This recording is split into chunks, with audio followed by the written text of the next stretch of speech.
Bonjour à toutes et à tous, bienvenue dans notre émission Tech Culture. Comment dynamiser les échanges dans son entreprise? C'est ce dont on va parler aujourd'hui avec notre invité Alain Garnier. Alain Garnier, bonjour. Bonjour. Bienvenue sur ce plateau. Alain Garnier, vous êtes cofondateur et président de la société Jamspot qui a été fondée en 2005. Oui. Elle est basée à Montreuil dans le 93. Une belle ville.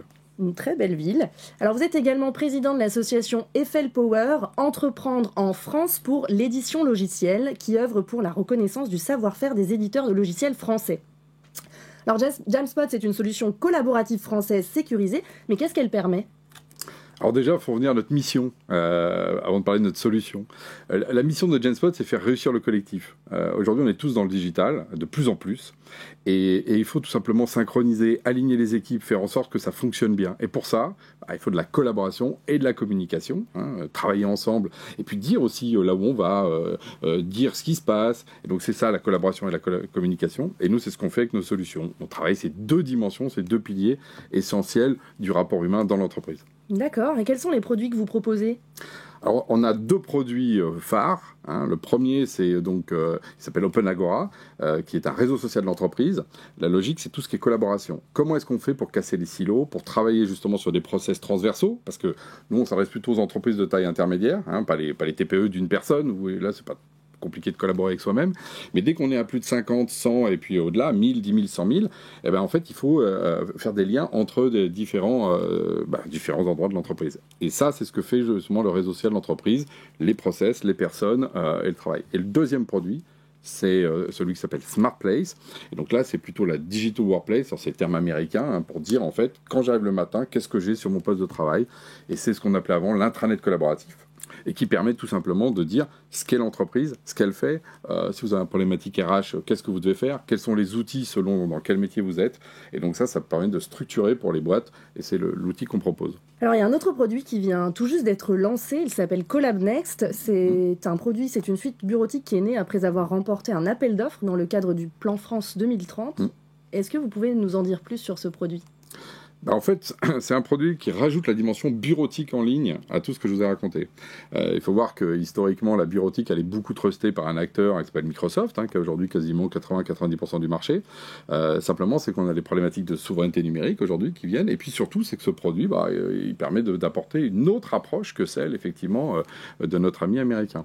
Et donc, on a effectivement gagné cet appel à projet parce que je pense qu'on a une solution très innovante sur ce sujet qui remet la question, en fait, encore une fois, de l'humain au centre de ces questions-là, qui couple la question du bureautique, c'est-à-dire qu'est-ce que je fais comme document avec la communication et le travail avec les autres, là où souvent ils sont un peu séparés, ces problèmes-là. Donc nous, on a une solution intégrée qui amène justement une réponse nouvelle pour les entreprises. Chez Jamspot, on fait attention à l'environnement.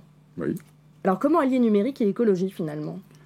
Moi, je pense que le numérique et l'écologie ont un double rôle. C'est d'un côté, d'abord d'être exemplaire de soi-même, de moins consommer. Et par exemple, nous, on a des data centers les plus green possibles.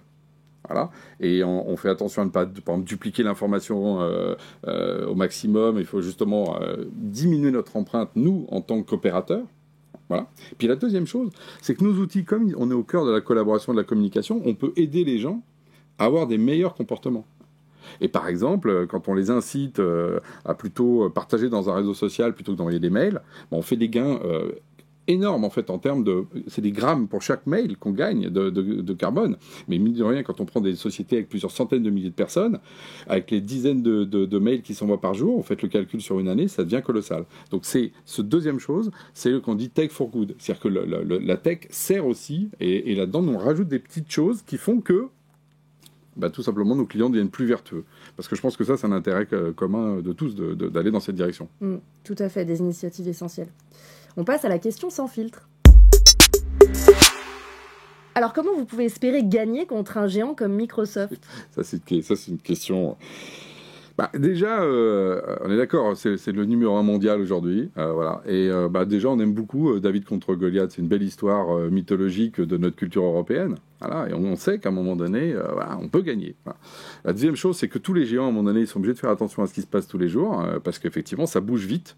Ça bouge vite et l'innovation peut un peu les bousculer parce que généralement ils peuvent être aussi un peu anciens dans leur histoire. Et nous on a beaucoup de propositions, y compris par exemple cette idée de sortir de ces standards qui fait qu'on a tous les mêmes outils. Ça devient un peu, j'ai envie de dire, embêtant. On s'ennuie. Hein. C'est comme si on avait tous la même voiture, la Ford T. Bon, à un moment donné, les voitures sont devenues différentes avec différentes carrosseries, avec différentes couleurs, avec différents habillages intérieurs. C'est ce qu'on propose à nos clients, d'être différents.